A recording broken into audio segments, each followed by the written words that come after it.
West 47th Street between 5th and 6th Avenues may appear to be just a street of jewelry stores.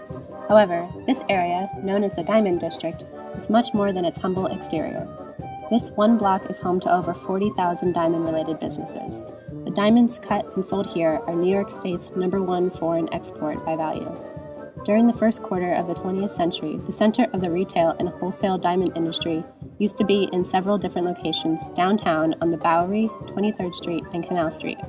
The current location of the Diamond District came to prominence in the 1940s as a result of World War II.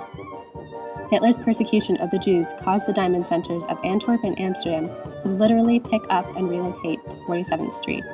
The industry has historically been a Jewish enterprise, and after World War II, it became dominated by Orthodox Jews, making Yiddish the main language spoken in the district.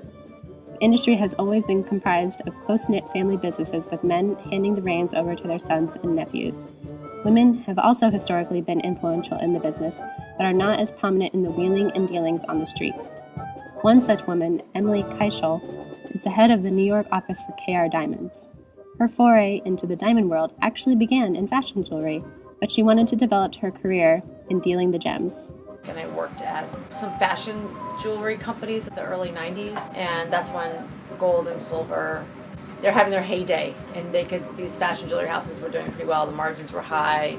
I worked for them. I did costing, everything from ordering the castings to quality control to helping execute all the samples, buying the gemstones, the pearls. So that's why I went back. I found sort of a man who kind of mentored me a little bit and said, look, you can either get a job in the business. He said, if these don't pan out right away, then you should just go back to GIA.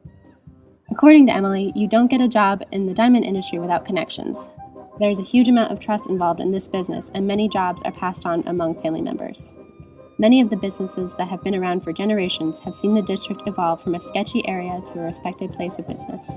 Morris Siklarski, the owner of Kelsall Diamonds, has been in the diamond business since the late 1980s. Morris was asked to join his father-in-law's business after graduating from Columbia with a business degree, so he has seen the neighborhood through many transitions.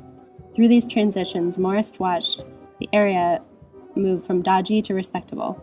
He recalls one of the scariest incidents from just walking to his office. There was one attempt on me to rob me on the street, which fortunately enough didn't happen, and which made me change my modus operandi to, if the customer wants to see my goods, he has to come here. Morris also said that the most difficult part of being in the diamond dealing industry was sorting out the good guys from the bad.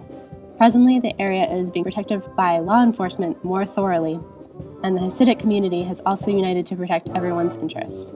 With hundreds of dealers working in the district, some of them have been the victim of jewelry heists. Many of the well-known heists were targeted and required the thieves to spend a good deal of time on preparation of the robberies. One example of an elaborate scheme was the Snatch heist on New Year's Eve 2008. In this heist, two Diamond District jewelers had hired men to dress as Hasidic Jews to rob their safe, and then subsequently collect $7 million in insurance money. Incidentally, these two jewelers were caught on camera removing content from their safe just 2 hours before the alleged robbery. The pair had believed the security video containing the incriminating evidence to be destroyed, but it was found by investigators later on in the case. They were later sentenced to up to 15 years in prison for 7 counts of grand larceny, insurance fraud, and other crimes. Even with its tumultuous history, this neighborhood is still considered the go-to place for diamonds in New York City.